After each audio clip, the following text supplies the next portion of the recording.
Bonjour à tous et bienvenue dans cette nouvelle vidéo. Alors aujourd'hui, présentation d'une figurine dans une série que je n'ai encore jamais présentée puisque c'est la gamme Sega.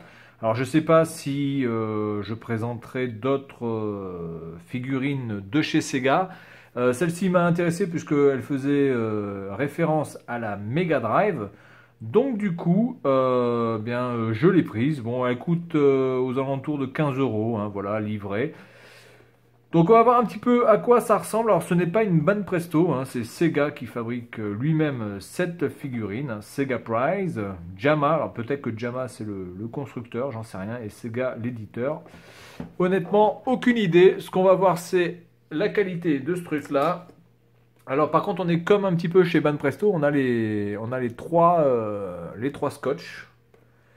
Je sais pas si c'est vraiment une marque de fabrique pour les figurines de cet acabit. Alors, ce qu'on peut voir, c'est que déjà, nous n'avons pas de cale en bois, mais nous avons une cale tout en plastique. Est-ce que nous avons un numéro de série? Je regarde, pour l'instant, il n'y en a pas là. Est-ce que nous avons un numéro de série en bas? Je vais couper ici.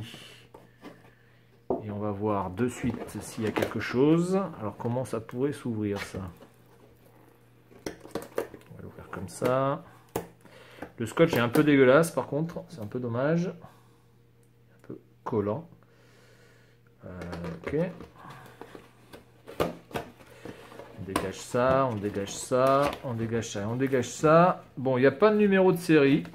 Donc apparemment, ce n'est pas un truc comme chez Ban Presto où il y a un numéro de série. Peut-être qu'il y a un numéro de série sur le socle, on va voir ça tout de suite. En tout cas, c'est une officielle, ça c'est sûr, puisque je l'ai acheté dans un magasin totalement officiel. Vous avez aussi les scotch qui sont sur le côté. Alors là, je vais les couper. Voilà. Ok. Donc le poids est plutôt correct. Et donc nous avons ici la fameuse Mega Drive. C'est sympa. Mega Drive première génération. Voilà, Mega Drive première génération. Est-ce qu'il y aurait un numéro de série là-dessus? Ça se trouve, il n'y a pas de numéro de série, hein, j'en sais rien. On va essayer de faire un focus là-dessus. Sega Illustration by Key. Made in China, évidemment. Bien. Bon, donc avec le bouton volume, le bouton on-off. En tout cas, c'est plutôt bien présenté. C'est dommage par contre qu'il n'y a pas marqué Sega dessus.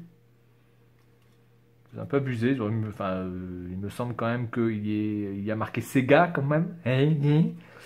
Bon, bref, tant pis. Donc ici, ce qu'on peut voir. Regardons un petit peu la qualité. Les lunettes, plutôt bien faites. En vrai plastique bien transparent, hein. On a vraiment l'impression d'avoir affaire à de vraies lunettes. Les cheveux, les yeux, regardez les yeux, ouais, les yeux sont pas mal faits aussi. Il n'y a pas de bavure sur les peintures, ça va. La manche aussi, tout le tour, il n'y a pas de violet qui dépasse sur le marron et inversement. Les boutons sont bien définis ici. On a le fameux bouquin 16 bits. Voilà, qui doit être certainement le dictionnaire, l'encyclopédie de la Mega Drive. Ok. Ça c'est souple, mais pas trop non plus. C'est légèrement souple. Les cheveux sont sommaires, hein. Il n'y a pas de détails au niveau des cheveux. Vous pouvez voir que c'est quand même assez sommaire. Il y a vraiment le strict minimum. Ok. Les boutons ici sont bien dessinés. Il n'y a pas de bleu qui dépasse. Bon. Voilà, c'est une figurine tout à fait ordinaire. Il n'y a pas de...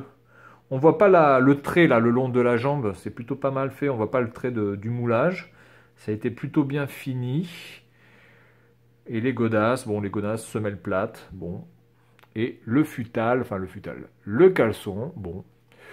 Ouais, bon, c'est pas mal, c'est pas mal. Bon, c'est un peu bizarre qu'il n'y ait pas de numéro de série. C'est surtout très dommageable qu'il n'y ait pas écrit Sega sur ce socle. Donc du coup, Alors attendez que je regarde bien les choses. Voilà, elle y est. Donc on va la mesurer. On va déjà la mesurer, évidemment, comme d'habitude. Donc globalement, celle-ci fait 19 cm. Voilà. 19 cm pour un poids de 152 grammes. Bon, c'est tout à fait correct pour ce type de figurines. Voilà, bah écoutez, c'est plutôt pas mal, j'aime bien le style. Voilà, je sais pas si j'en ferai d'autres, hein, puisque bon, globalement, j'ai pas... Enfin, mon but, c'est pas de collectionner ce type de figurines. J'ai une figurine Dragon Ball Z qui doit arriver en précommande, mais elle n'arrivera que au mois de mai. En tout cas, pour l'instant, eh bien, nous voilà avec cette fameuse figurine Mega Drive présentée par Mademoiselle 16 bits. Voilà, donc c'est tout pour cette vidéo. Et puis moi, je vous dis à la prochaine.